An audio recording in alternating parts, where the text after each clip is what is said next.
네, 관련 이야기 박인복 여주대 교수, 손정혜 변호사와 함께 알아보겠습니다. 어서 오세요. 네, 안녕하십니까. 안녕하세요.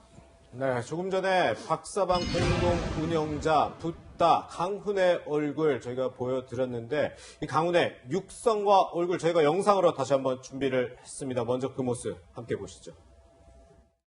본인 때문에 피해 입은 분들께 한 말씀 해주시죠. 죄송합니다. 정말 진심으로 사과드리고 죄송합니다. 혐의 인정하십니까? 미성년자로서는 처음으로 신상공개 대상 됐는데 부당하다고 생각하십니까? 조주빈 지시받아서 움직인 거 맞습니까?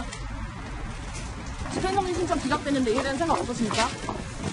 범죄 수익금 들고 잠적했다고 하는데 사실인가요? 죄책감은 느끼세요?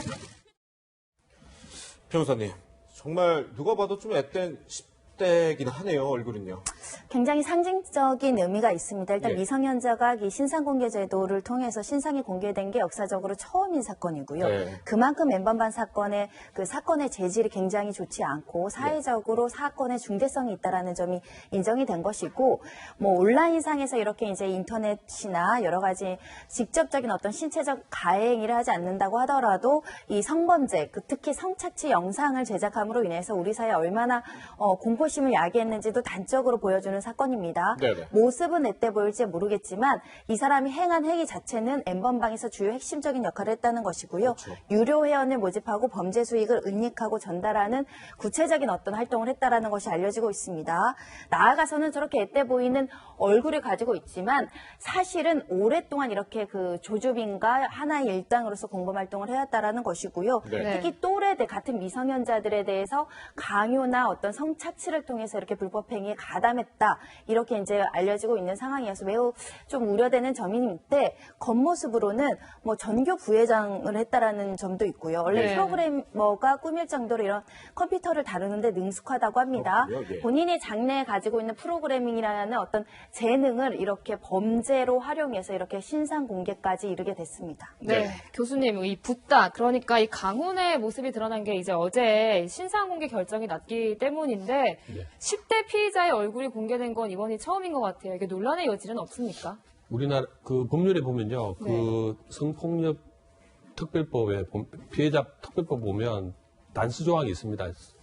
미성년자는 예외를 한다라고 되어 있는 예, 부분도 있고, 네. 강력범죄에도 미성년자는 예외를 하고 있음에도 불구하고 이렇게 된 이유는 저는 이 부분에 대해서 좀 단순한 국민 정서의 법 감정에 의존해서 이런 빠른 결정을 내리는 것은 가능히 온당한가라는 생각이 듭니다. 왜냐하면은 당연히 균형적인 차원에서는 피해자들도 공개되어 있기 때문에 가해자들도 공개되는 게 맞습니다. 하지만 이런 섣부른 논의는 왜냐하면 가족도 그 피해를 볼 수 있고 아무 관계없는 가족도 피해를 볼 수도 있고 청소년일 경우에 이 공개가 오랫동안 평생을 가는 문제거든요. 예. 이런 부분 때문에 아마 특례법을 둬서 미성년자는 예외를 한다 법률로 규정되어 있는 부분을 이렇게 빠르게 결정하기보다는 지금 범죄자들도 나이가 어려지는 경향이 많아지거든요. 강력범죄도 그렇고. 그런 차원에서는 좀 사회적 논의를 좀 더 하면서 이런 것들을 결정해야 되지 않을까. 그런 생각도 해봅니다만은 워낙 이 범죄가 재범의 우려도 있고 그다음에 이 피해자들이 워낙에 정신적 고통을 당하는 입장이기 때문에 당연히 예방을 하고 또는 이 범죄를 없애기 위해서는 예. 신상 공개, 신상을 공개하는 것은 바른 방향입니다만은 차후에 이런 문제는 사회적 논의를 좀 더 거쳐서 어떻게 해야 될 건지에 대한 어떤 공동된 의견들을 모아가는 과정이 더 필요하다 그렇게 보여집니다. 그렇군요. 네, 변호사님, 그러니까 교수님은 좀 논란의 여지가 있다고 말씀을 해주셨는데 이제 그래서인지 뭐 강훈 측에서도 집행 정지를 요구했지만 받아들여지는 않았어요. 변호사님은 여기에 대해서 동의하시나요? 신속하게 이제 법원에서 결정을 해준 것인데 현장 법원에 이제 행정 가처분 기각을 구하면서 평생 이제 미성년자다 보니까 미래에 대해서 개선 가능성이 높지 않느냐. 그럼에도 불구하고 이 명예를 생각하면 인권 보호를 해줘야 된다. 청소년 부분을 강조를 했었는데 현재 이제 법원에서는 압도적인 공익이 더 우선한다라고 판단을 한 겁니다. 네. 저희가 이 사건의 어떤 피해의 구체적인 내용은 알 수 없지만 아마 이 여러 가지 자료들이 재판부에서 검토됐을 때 이런 범죄는 우리 사회에서 더 이상은 용납될 수 없기 때문에 신상 공개가 이루어진다고 한다면 상당한 범죄 예방 효과가 있습니다. 이 점을 먼저 우선시해서 미성년자임에도 불구하고 신상 공개 결정이 적법하다라는 가처분 결정이 나왔습니다. 네. 경찰 역시도 이런 미성년자라고 해도 성착취 이런 범죄에 대해서는 예외를 두지 않고 처벌을 하겠다 이런 의지가 강합니다. 민감용 경찰청장의 얘기 들어보시죠. 성착취물의 제작, 유포자는 물론 가담, 방조한 자 모두에 대해 모든 역량을 투입하여 전원 색출, 검거하여 수사를 해 나가겠습니다. 불법 행위자에 대해서는 엄정하게 사법 조치를 하고 신상 공개도 적극 검토하는 등 단호히 조치를 해 나가겠습니다.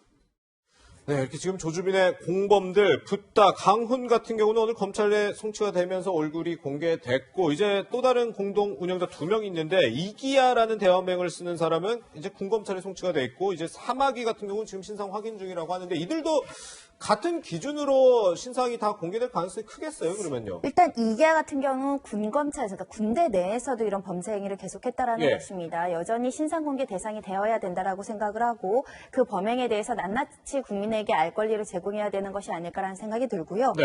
나아가서는 아직 공범들이 다 잡히지 않았습니다. 아마 그렇죠. 신상 공개를 한다고 한다면 일단 신원이 특정이 돼야 되고 이제 체포가 된 상태에서 이루어져야 되는데 특히 사마귀가 신상 확인 중이라고 알려지고 있고 네네. 근데 문제는 뚜렷한 자료를 아직까지 경찰에서 확보한 것으로는 보이지 않습니다. 예. 조주빈의 진술에 의해서도 신원이 지금 특정되지 않고 있어서 공범들의 휴대전화를 지금 포렌식 과정을 통해서 자료를 분석 중이라고 하니 여기서 이제 사마귀에 대한 구체적인 활동이라든가 신상에 대한 정보가 나타난다고 한다면 곧 체포될 가능성도 있지 않을까 합니다. 네, 그런데 이 박사방 조주빈과 연루됐다는 의혹을 받은 인물이 또 있습니다. 이 거제시청의 8급 공무원 천모 씨인데 보니까 이 공소사실 혐의를 모두 인정을 하면서도 이 피해자의 진술 내용에 대해서는 이의를 제기했다고요. 그러니까 자백을 하면서도 일부 이제 피해자 진술 중에 양형과 관련해서 본인에게 굉장히 불리하다라고 생각이 되면 그 진술을 부동의할 수는 있거든요. 네. 근데 부동의하다 보면 피해자가 법정 진술을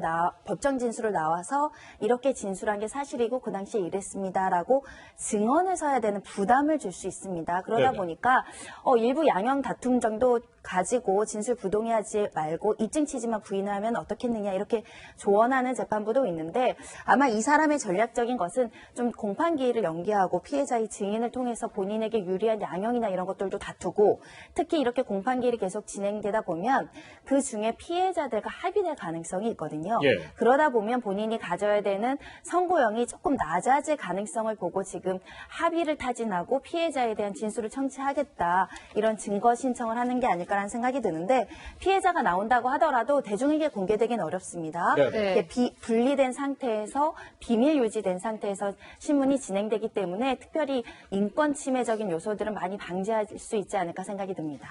네, 처음으로 이 미성년 피의자의 신상이 공개됐습니다. 이 디지털 성착취 사건에 경종을 울리는 계기가 되길 기대해 보겠습니다.